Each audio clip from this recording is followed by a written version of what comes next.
Seja um tempo gostoso na presença do nosso Deus, na graça e da paz dEle. Fui convidado pela Letícia, cadê Letícia? Letícia, para conversar com vocês hoje. A frase maior, né? A ideia que a gente tem que trabalhar está muito fundamentada em cima de João 15. E pensando sempre que o reino de Deus é um reino de amigos, né? Essa semana eu estava conversando com um pastor, que inclusive eu creio que foi daqui, o Luiz Carlos, e ele me disse que em João 15 existe um movimento interessante, que ele acha que ali quem está enraigado, enxertado na videira, se torna uma conversa entre galhos, né? Então João 15 fala muito da gente estar vinculado com Deus, mas então se nós estamos enxertados na videira, são vários galhos, né? Então a gente está ali numa conversa entre amigos, e eu acredito isso mesmo, e por causa disso, o que a gente tem acreditado, por exemplo, é que se o reino de Deus é um reino de amigos, a nossa equipe pastoral lá em Vinhedo, ela se tornou um reino de amigos. E quem conhece sabe que a gente é amigo pra caramba mesmo. A gente se gosta muito uns dos outros, a gente vive muito um com o outro, as esposas também, porque a gente tem entendido que o reino é de amigos. E a gente aprendeu tanto com isso, que quando dizem que a liderança é um lugar solitário, eu digo, isso não é verdade. Meu nome é André, eu não me apresentei. Eu sou pastor, um dos pastores lá da Igreja Batista Água Viva. O meu título é pastor titular, né? Eu não gosto muito de pastor titular, nem pastor sênior, a minha igreja sabe disso. Eu acho que soa muito pedante. Eu sou o pastor que manda. Esse eu acho que não soa tanto, né? Então, ali a nossa equipe é um reino de amigos, e você falar que liderança é um lugar solitário, não o que eu tenho experimentado. O que eu tenho experimentado, pelo contrário, é um lugar de amigos, e ali a gente tem repartido a nossa vida, a gente tem falado do mais do nosso íntimo, aquilo que está no fórum íntimo mesmo. Ali a gente confia pra caramba um no outro, ali a gente carrega o peso de ser pastor da Iba Viva, e pela graça de Deus tem funcionado bastante. Então, falar sobre amigos é falar sobre algo que eu gosto muito. Dois dos pastores que estão lá, eu os conheço há mais de 30 anos. Então, é amigo de longa data, né? Então, o nutrir a amizade é algo que, para mim, eu valorizo bastante. Portanto, eu queria pensar na prova de amizade que o próprio Jesus Cristo dá. E se Jesus Cristo dá essa prova de amizade, esse modelo de amizade, eu creio que esse modelo a gente pode imprimir na nossa vida. E está no texto de João 15, e a gente vai ler do 12 a 17. João 15, 12 a 17. Texto conhecido como a videira e os ramos, texto que fala da necessidade da gente permanecer na videira, texto que vai desenvolver o conceito de que aquele que está em Cristo está ali, quem não, e mesmo estando ali, ele tira as folhas secas, ele poda para que cresça mais ainda e dê mais fruto. Ele fala muito da relação da gente com Deus. Ele está trabalhando o conceito de que se a gente permanece em Deus, em Cristo, e as palavras dele em nós permanecem em nós, tudo aquilo que a gente pedir a Deus, nós receberemos, né? É interessante. Essa semana a gente conversou lá na nossa igreja a respeito disso, né? Do que significa, porque o texto diz, se vocês pedirem, vocês receberão. O que é que isso significa? Porque se a gente fizer uma análise fria, talvez nem tudo que a gente está pedindo a gente recebe, então tem um problema. Mas nesse contexto todo, que ele vem falando a respeito disso, ele entra a partir do verso 12, trabalhando uma direção bacana. Ele diz o seguinte: o meu mandamento é este: amem-se uns aos outros como eu os amei. Ninguém tem maior amor do que aquele que dá sua vida pelos seus amigos. Vocês serão meus amigos se fizerem o que eu lhes ordeno. Já não os chamo servo, porque o servo não sabe o que o seu senhor faz. Em vez disso, eu os tenho chamado amigos, porque tudo o que ouvi de meu Pai, eu lhes tornei conhecido. Vocês não me escolheram, mas eu os escolhi para irem darem fruto. Fruto que permaneça, a fim de que o Pai lhes conceda o que pedirem em meu nome. Este é o meu mandamento: amem-se uns aos outros. Aqui Jesus está dizendo que ele já não nos chama mais de servo, mas está nos chamando de amigo. Então ele nos coloca numa posição bem diferente, né? E a proposta de Jesus é que quando ele está dizendo amigo, amigo, não é aquele cara que é conhecido. Eu conheço fulano de tal. Não, ele está falando de gente que tem intimidade com ele, gente que caminha com ele, gente que conheceu o coração do Pai por intermédio do Filho. Então ele está dizendo que ali há uma intimidade. Neste texto eu vejo 4 marcas ou 4 provas de que a amizade de Jesus valeu conosco. Da mesma forma, esse é um exemplo para a nossa vida. A primeira marca é: o que é que eu faço por você? O que é que eu faço por vocês? Jesus está dizendo no verso 13, ninguém tem maior amor do que aquele que dá a sua vida pelos seus amigos. Ele dá a sua vida pelos seus amigos. Ele está fazendo uma referência a respeito dele mesmo, né? Jesus está contando a história dele aqui. Está dizendo: eu sou amigo de vocês porque eu também vou dar a minha vida por vocês. Mas a verdade é, amigo que é amigo, ele oferta algo, ele entrega algo, ele disponibiliza algo, ele se movimenta em prol de algo. Amigo que é amigo sempre terá uma perda pessoal em prol do amigo. Ele está dizendo: olha, a verdade é que eu sou aquele que dá a vida pelos seus amigos. Significa, gente, que se a gente quer desenvolver amizade para valer, e amizade com o prisma e a cara da Bíblia, a gente vai ter que entender que a amizade não é algo que a gente usufrui porque o outro nos oferece, mas é algo que a gente usufrui porque nós oferecemos. Nós damos. E o que a gente oferece, segundo Jesus, foi a própria vida. Deixa eu ilustrar um pouco quem são os nossos amigos, por exemplo. Vamos dizer, hipoteticamente, que uma igreja numa determinada cidade resolve fazer um encontro de jovens com 30 a mais. Eu, inclusive, quero fazer um parênteses, eu não sei porquê vocês me convidaram, já que eu não faço parte desse grupo, porque eu tenho 22, então não faz sentido isso. Agora, essa igreja fez esse convite, e aí o pessoal vem de uma outra cidade, e vem para cá, e quando chega, curtiu a programação, e a programação se estendeu bastante, ela adentrou a madrugada. Quando deu 2 horas da manhã, diz que tinha um pastor chamado Fábio, que ligou e mandou todo mundo embora. Aí todo mundo foi embora. Da outra cidade tinha uma pessoa que veio sozinho, estava de carro. Todo mundo foi embora, ela também foi, e ela ficou para trás, e o pessoal foi embora, e assim por diante. Na hora que ela está dirigindo de volta para outra cidade, o carro quebra. E ela não tem aquele assistência do carro e uma série de outras coisas. Ela olha, não sabe nada de carro, não sabe dizer o que aconteceu com o carro, não foi pneu que furou, porque se talvez fosse, ela também não saberia trocar o pneu. A história minha eu conto do jeito que eu quero. Então, a verdade é que ela estava ali toda perdida e sem saber o que fazer. Num lapso de segundo,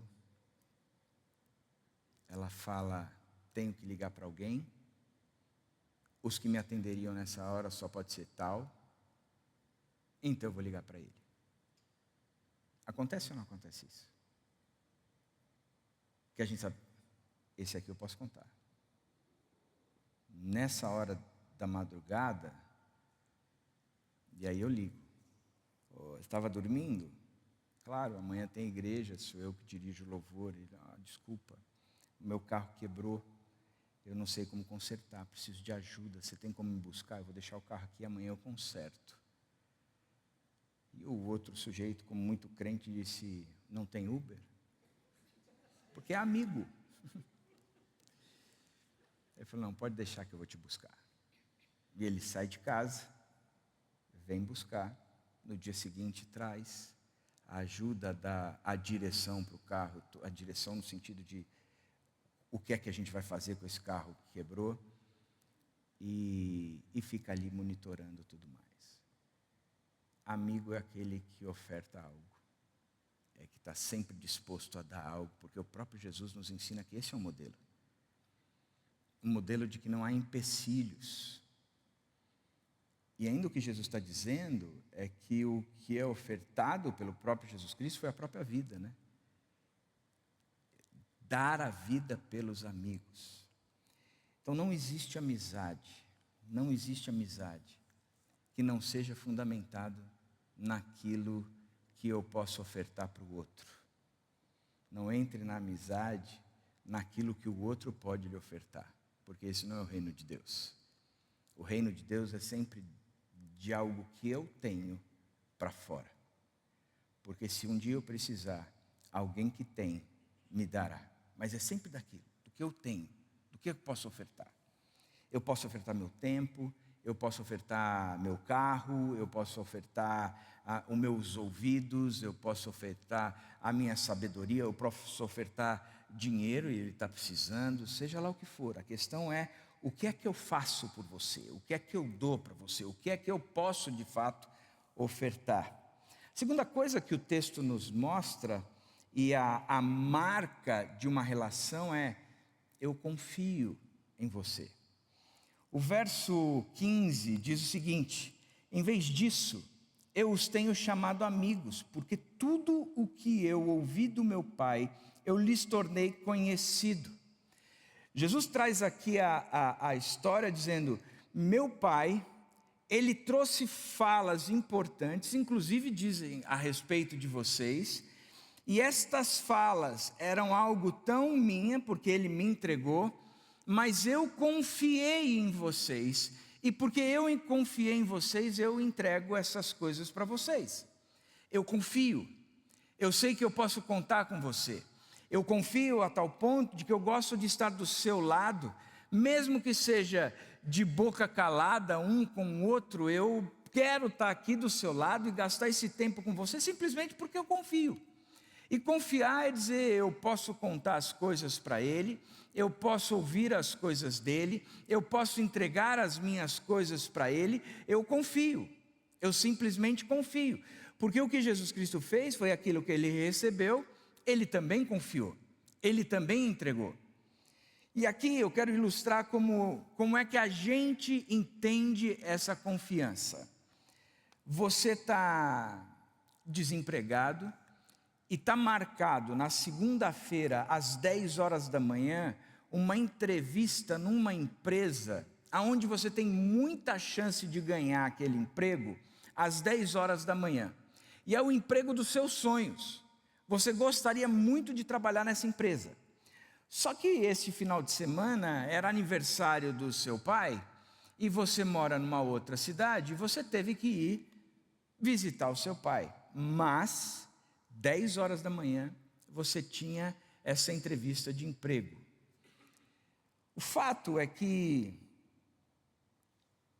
você passou o final de semana com seus pais, você comeu pizza no sábado à noite, você foi tomar café colonial no domingo de manhã, você foi para a igreja logo depois de tudo isso, na hora do almoço você foi comer linguiça de não sei aonde, que eu sei que aqui em Bragança tem essas coisas, né? E aí depois você ficou, e no dia seguinte, você levantou com o tempo certo de chegar às 10 horas da manhã naquele emprego. na entrevista daquele emprego. E aí você sai da casa do seu pai, vai para a estação de trem. Na estação de trem, você está aguardando o trem e você vê uma pessoa entrando ali pelo saguão, mas você diz: se eu parar para conversar com essa pessoa, ela fala tanto, que eu vou acabar perdendo a hora. O que é que você faz? Se esconde. Fica atrás do pilar, encolhe a barriga, para caber atrás do pilar. Você vê qual é o vagão que ela está entrando, você vai entrar por outro, porque você não tem tempo a perder, porque você não quer gastar tempo com aquela pessoa. Certo? Essa mesma pessoa que teve essa entrevista de emprego, num outro final de semana, ela tinha também na segunda-feira uma prova às 10 horas da manhã, e era uma prova muito importante. E ela passou o final de semana como ela passou daquela vez.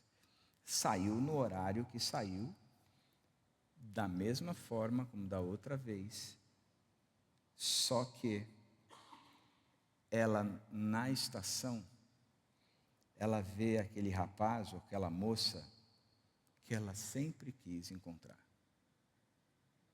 que sempre desejou conversar,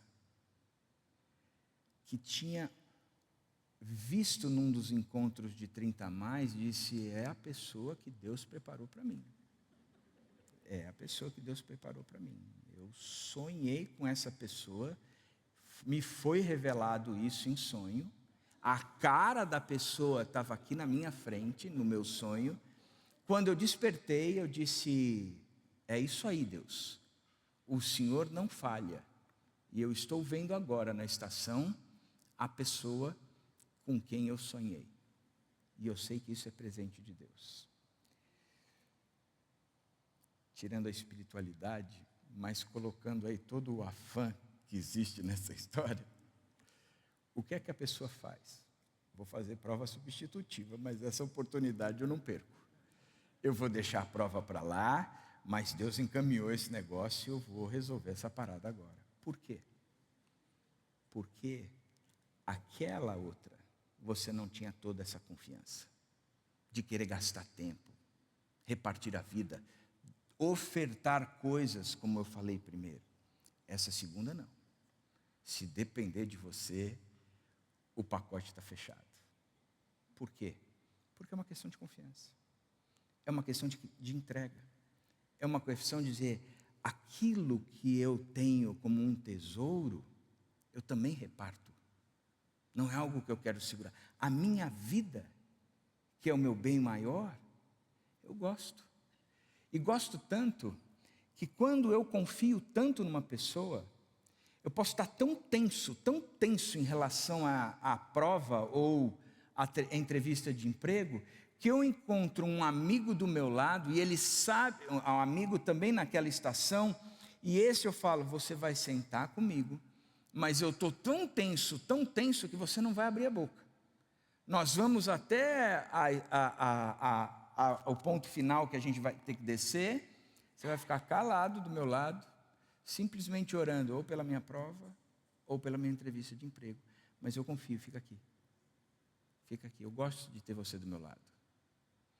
Então, quando Jesus diz: em vez disso, eu os tenho chamado amigo, porque tudo o que ouvi do meu Pai, eu lhes tornei conhecido. O que Jesus está dizendo é: eu tenho prazer de estar ao lado de vocês. E o prazer é tanto, que aquilo que eu tenho de bem precioso, eu tenho liberdade total de distribuir ou de ofertar aqui para vocês. Porque eu confio.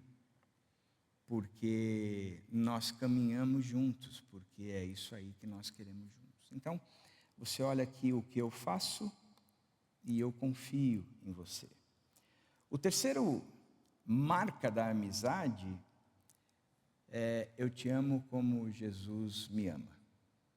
Eu te amo como Jesus me ama.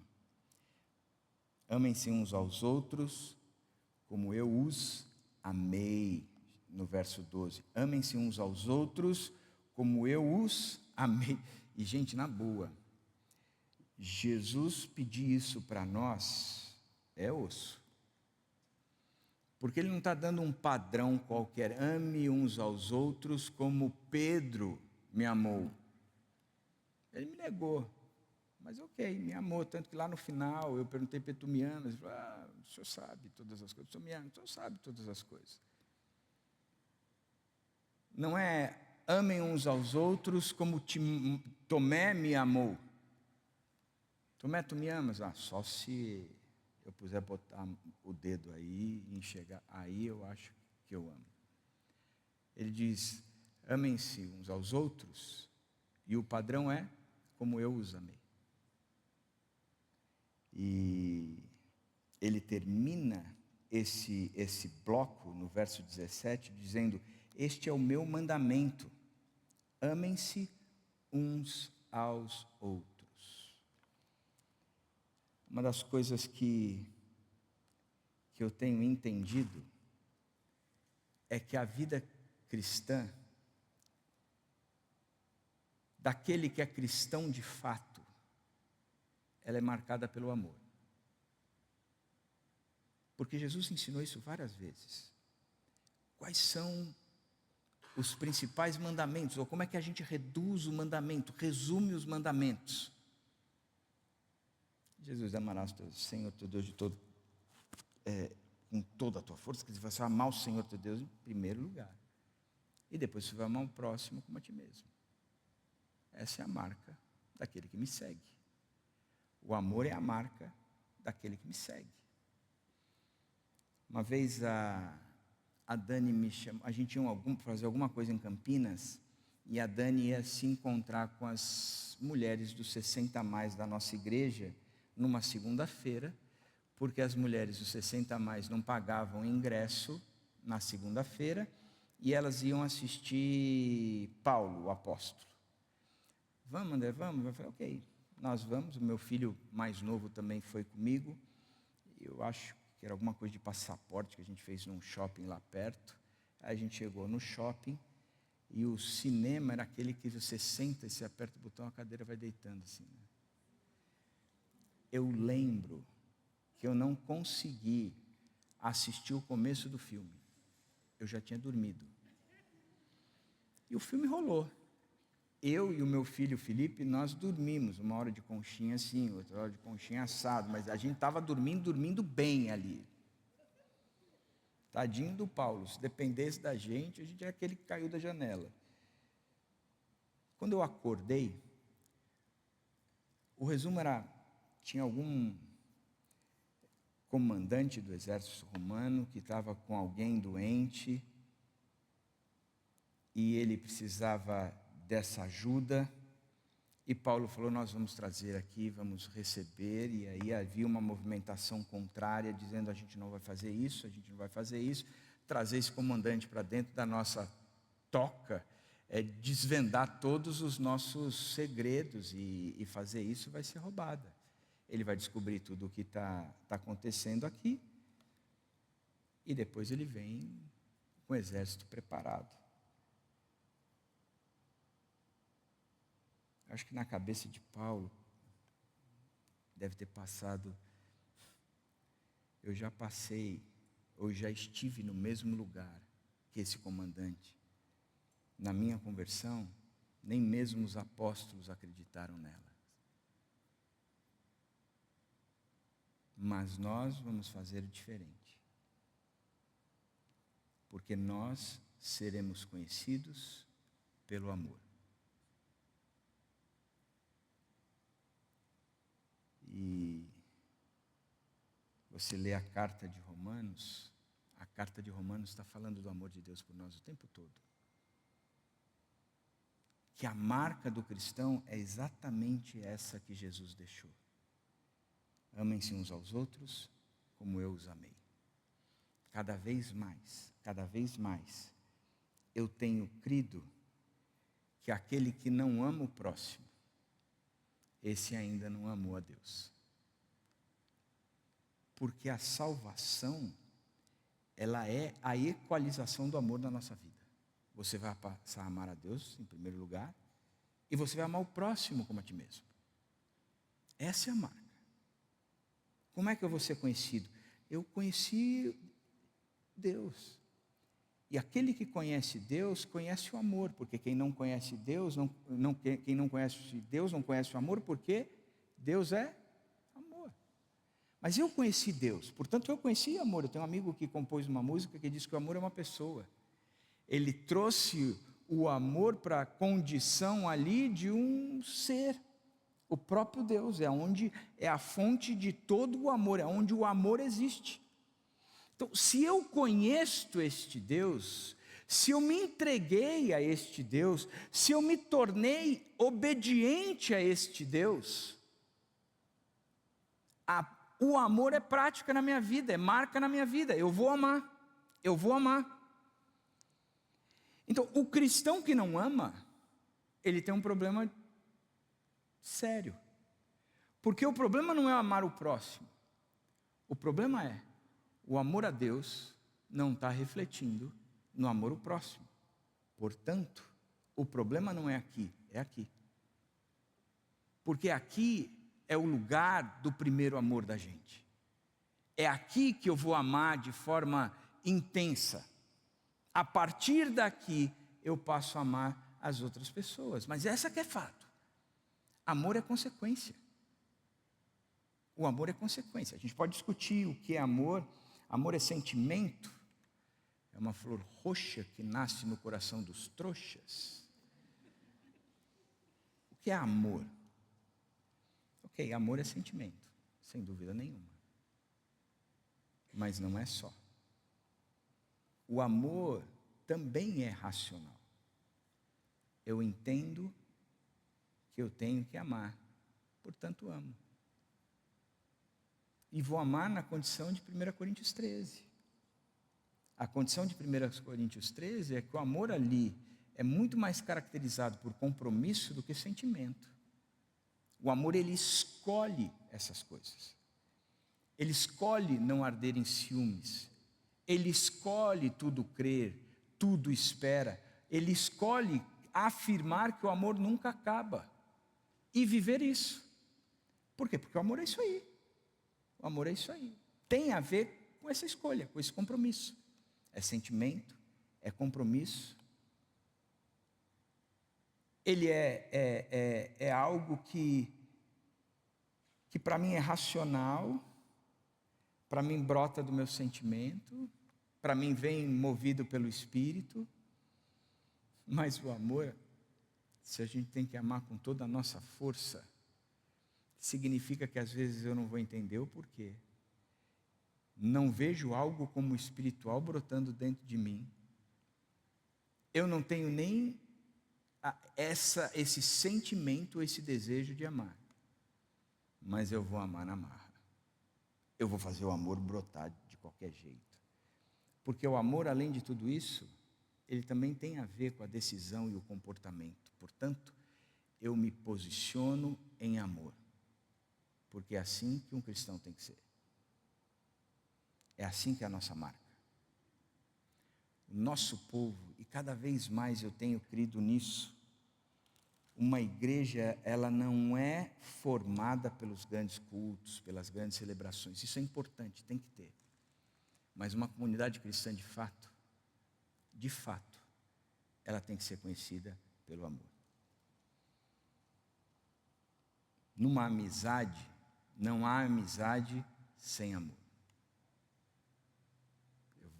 Vocês têm modelos de pequenos grupos, células em casa, essas coisas? Eu acho isso um barato, porque para mim é um termômetro. Um barato não, é interessante, mas é triste, porque é um termômetro de relacionamentos. Você vai ver a pessoa sair do pequeno grupo, porque não estou me dando bem, não me identifico mais aqui com esse pessoal, não tem mais a ver comigo. Fala, peraí, no cristianismo não é assim. Se o reino de Deus é um reino de amigos, o reino de Deus é um reino onde os amigos se amam. as diferenças são vencidas.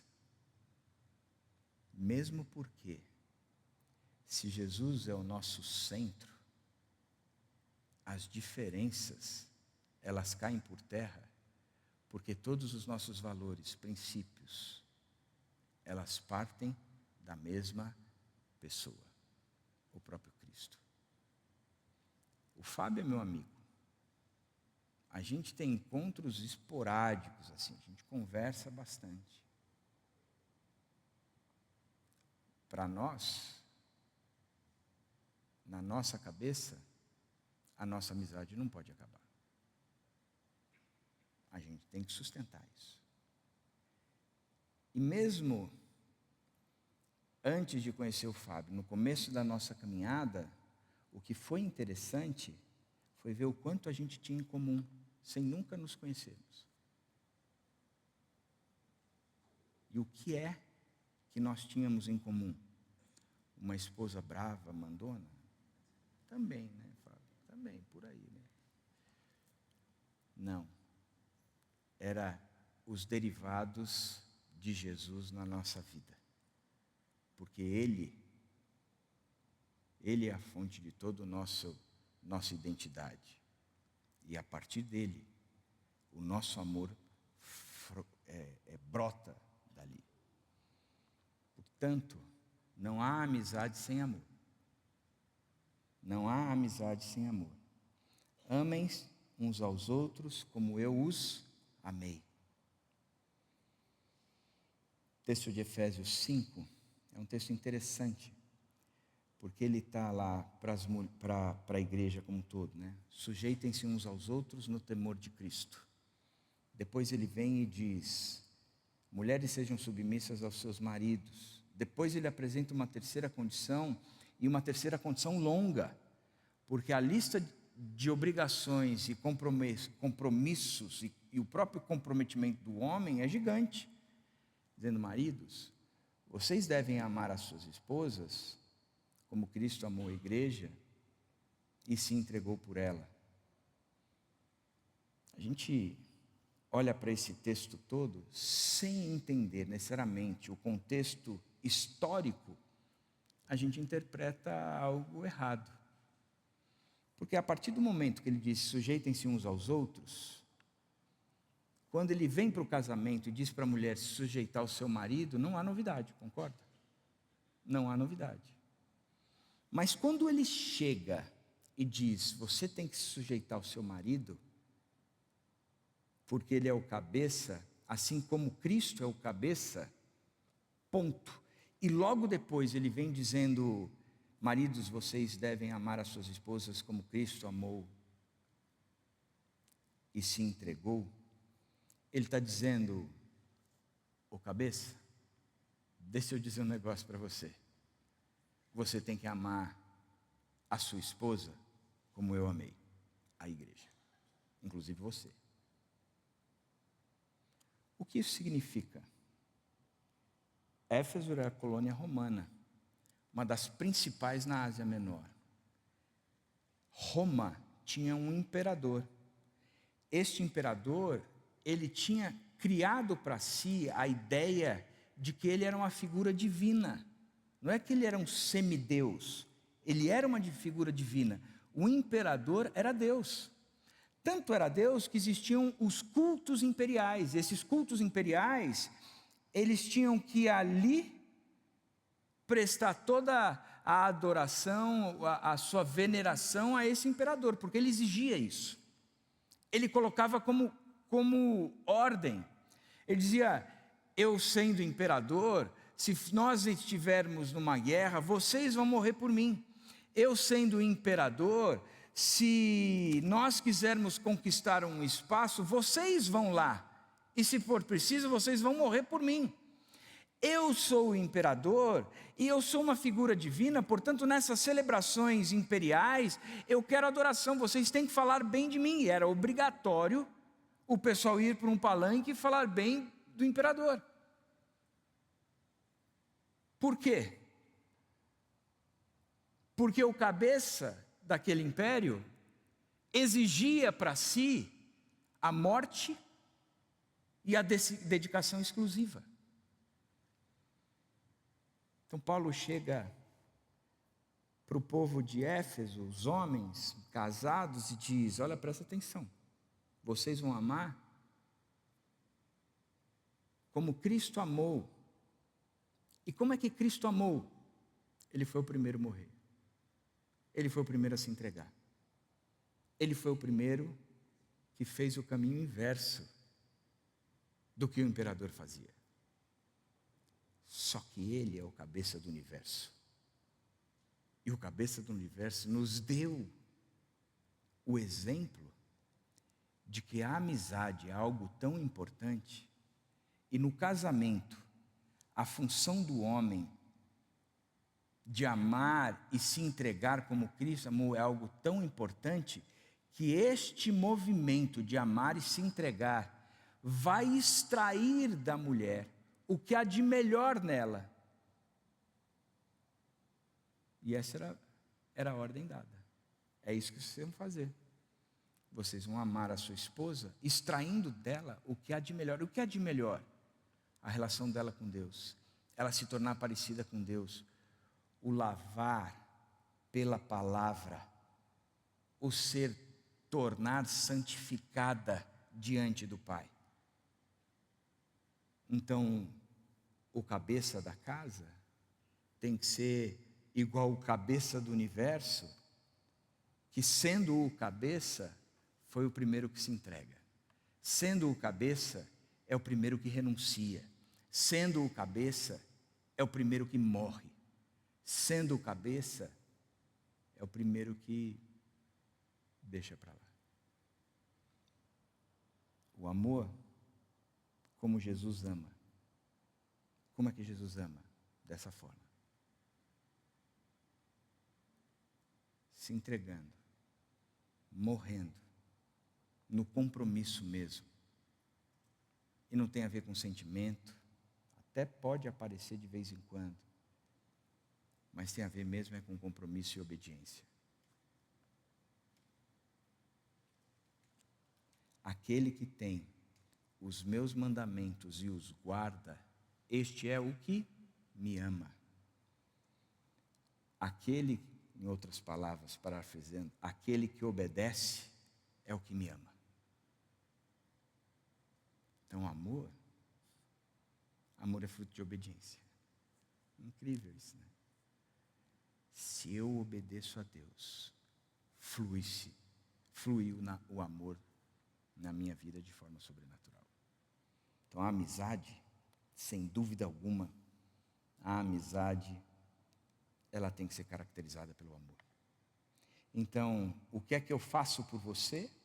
Dar a sua vida pelos seus amigos. Eu confio em você, em vez disso eu os tenho chamado amigos, porque tudo que eu ouvi do meu Pai, eu lhes tornei conhecido. Eu te amo como Jesus me ama, porque a ordem é ame-se uns aos outros como eu os amei. E por fim, eu oro por você. Eu oro por você. Se o reino de Deus é um reino de amigos, neste reino, a oração é a marca principal desses amigos. Porque eu sou amigo de Deus, e Ele me considera assim. Jesus disse que é essa característica. Então, se eu sou amigo e me aprofundo aqui, então eu sou amigo e me aprofundo aqui. Então, se eu falo aqui, eu vou falar aqui de você. E isso é interessante mesmo, porque o texto está trabalhando algo. Quem esteve comigo na capacitação essa semana na igreja, viu esse texto. Porque o texto diz assim: vocês não me escolheram, mas eu os escolhi para irem e darem fruto que permaneça, a fim de que o Pai lhes conceda o que pedirem em meu nome. Tá bom. Interessante, né? O que significa que o Senhor vai me conceder aquilo que eu pedi no nome dEle? O verso 7 ainda diz: se vocês permanecerem em mim e as minhas palavras permanecerem em vocês, pedirão o que quiserem, e lhes será concedido. Será que se eu fizesse uma enquete aqui, perguntasse: Isso é verdade na vida de vocês? Vocês estão pedindo o que vocês querem e Deus está dando? O que vocês querem. Se vocês pedirão o que quiserem, e lhes será concedido. É isso que tem acontecido na nossa vida. A gente pede o que a gente quer. E Deus tem nos dado. Verso que a gente estava lendo, verso 16 agora. A fim de que o Pai lhes conceda o que pedirem em meu nome. Sinceridade. Tudo o que você tem pedido em nome do Pai. E o que você quiser pedir, o Pai tem te concedido? Se nós somos sinceros, a resposta é não. Bom, se a resposta é não, ou a Bíblia é mentirosa, porque ele está afirmando que o que a gente pedir a gente recebe, ou a gente não entendeu mal o texto. Qual é que a gente escolhe? Entendemos mal. Porque o texto está dizendo assim, olha, primeiro no verso 7, se vocês permanecerem em mim, e como é que eu permaneço em Jesus? Se as minhas palavras permanecerem em você. Ou seja, se você permitir que as minhas palavras entrem em você e dominem você por um todo, você está permanecendo em mim. Então, se as minhas palavras moldarem você de forma integral, então você está permanecendo em mim. Se a minha palavra você entende que é fundamento essencial para a sua vida, e já que você ama o Pai, você vai obedecer, porque aquele que não obedece não ama. Então, já que eu amo o Pai e eu obedeço, então quando eu pedir, Ele me concede. Mas o que isso significa? Tá bom, se eu ficar trazendo a Bíblia para dentro de mim, trazendo a Bíblia para dentro de mim, e eu chegar um dia na concessionária da Audi, e falar, Senhor, o que eu pedir em teu nome, lhe será concedido. Eu só não vou pedir esse Audi agora, porque eu sei que o senhor vai me dar, porque dá essa autorização, e eu não vou ter dinheiro para pagar o IPVA. Então, deixa eu ir aqui na da Fiat. Eu quero esse Uno.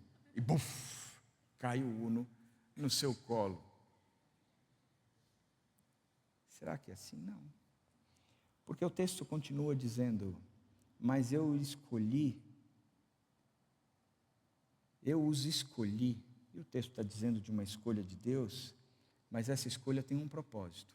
Eu os escolhi para, e sempre que tem escolha na Bíblia, é uma escolha para, sempre associada a um propósito. Eu os escolhi para quê? Para irem e darem fruto. Ok. Então eu fui escolhido por Deus para ir. E o que eu vou fazer nessa ida? Eu vou dar fruto. Que fruto é esse? Fruto que permanece. Essa característica do fruto, ela pontua que fruto é esse. Ele está dizendo que eu enxertado na palavra, eu enxertado na videira, inundado, e a seiva que passa em mim é a palavra, porque eu estou na videira e estou na palavra, o resultado deste galho que sou eu, é a produção de um fruto. Mas este fruto, ele não está verde e nem podre, passou do tempo. É um fruto que permanece. É um fruto que dura. Um fruto que tem a validade de uma eternidade. Por exemplo, eu acho um absurdo, por exemplo, o abacate, né? Eu gosto muito de abacate. Aí você recebe aquele abacate, é uma pedra, você quebra a pia, né? O balcão da cozinha, de tão duro que está. Fala, cara, esse abacate não dá para comer agora. Você deixa em cima da mesa, no dia seguinte está todo mole. Você fala assim, cara, que facilidade. Um fruto que estava verde passou do ponto rapidamente. Interessante.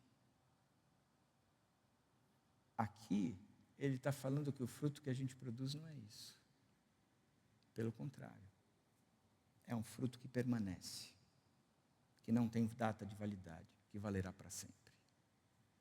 Que fruto é esse, gente? O que é que um cristão frutifica de fato?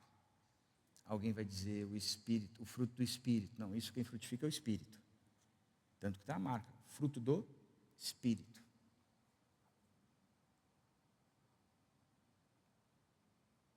O fruto, ele tem a capacidade de produzir vida. Um fruto maduro, o que caracteriza um fruto maduro, né? A gente vai chegar à conclusão de que o fruto não está nem verde, nem preto, ele está amarelo ali.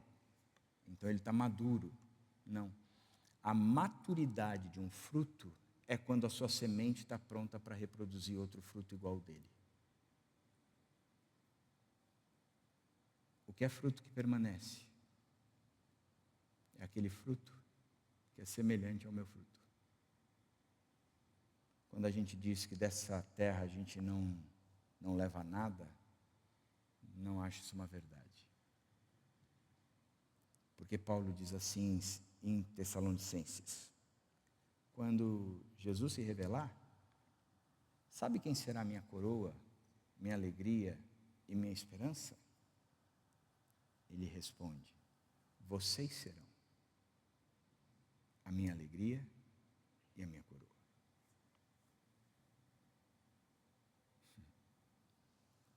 Fruto que permanece. Está lá. O fruto que permanece. Para Paulo, eram os Tessalonicenses. Porque quando ele se manifestar, aquilo que eu produzi vai estar lá também.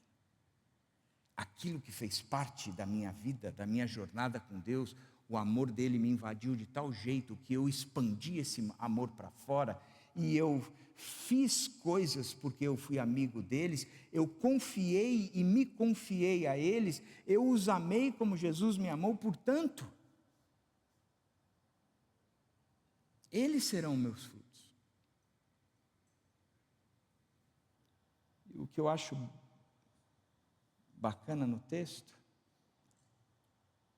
é que ele diz: para estes frutos, o que vocês pedirem em meu nome, vocês terão. Muda um pouco o nosso prisma, né?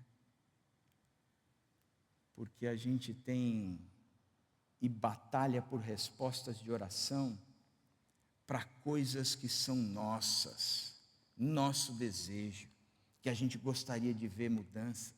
Mas o reino de Deus é um reino de amigos, portanto, no reino de Deus há um crédito ilimitado para que eu possa produzir fruto que permaneça. Então, o que eu pedir, Deus vai me dar, para isso. Para isso Deus vai conceder. Para isso Deus vai trazer. Para que o reino de Deus seja implantado e pessoas entrem nesse reino, para isso o que eu pedir, Ele vai me conceder.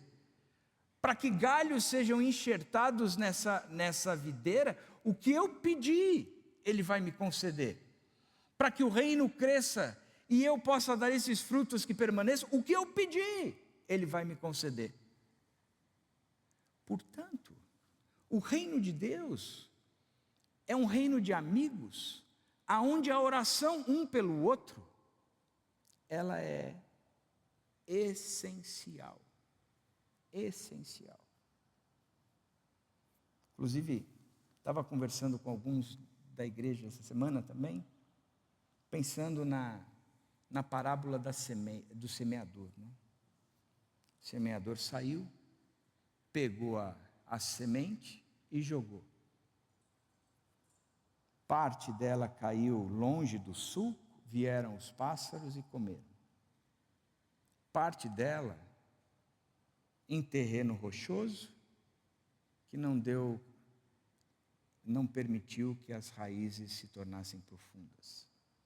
E parte dela caiu, começou a crescer, mas os espinhos sufocaram. As pressões da vida, os questionamentos da vida e o próprio diabo influenciaram ou impossibilitaram de que essas sementes se tornassem árvores. Então é uma parábola que está sempre ilustrando o que a gente vai fazer e quais são os perigos.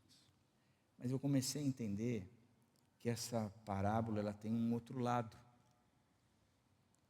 Se eu sou responsável por lançar essa semente, sabendo que essa semente, ela pode correr o risco do diabo vir tirar, eu sou responsável por orar. Porque o que vai preservar essa semente é minha oração. Encharcar de oração. Eu preciso orar. Se as pressões da vida, eu preciso estar presente. E se o terreno rochoso começa a trazer essas dúvidas todas a ponto do cara abandonar, então a gente precisa permanecer na palavra.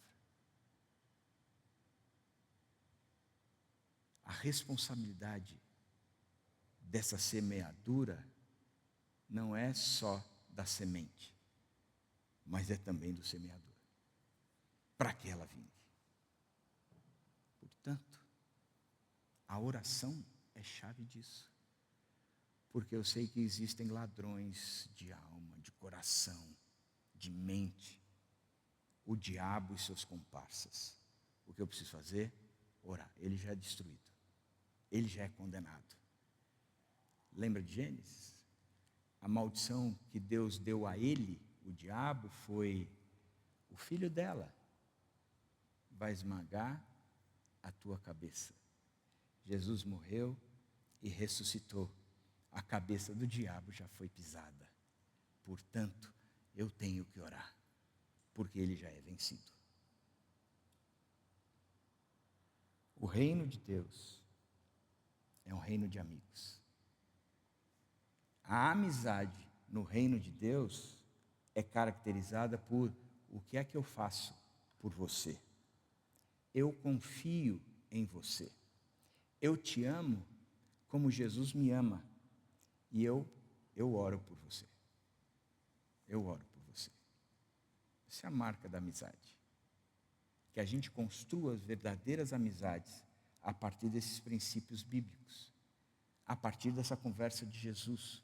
Que a gente traga para a nossa vida esse conceito que ele deixou tão claro. Porque o reino de Deus é um reino de amigos. Que Deus abençoe a amizade de vocês, em nome do Senhor Jesus Cristo.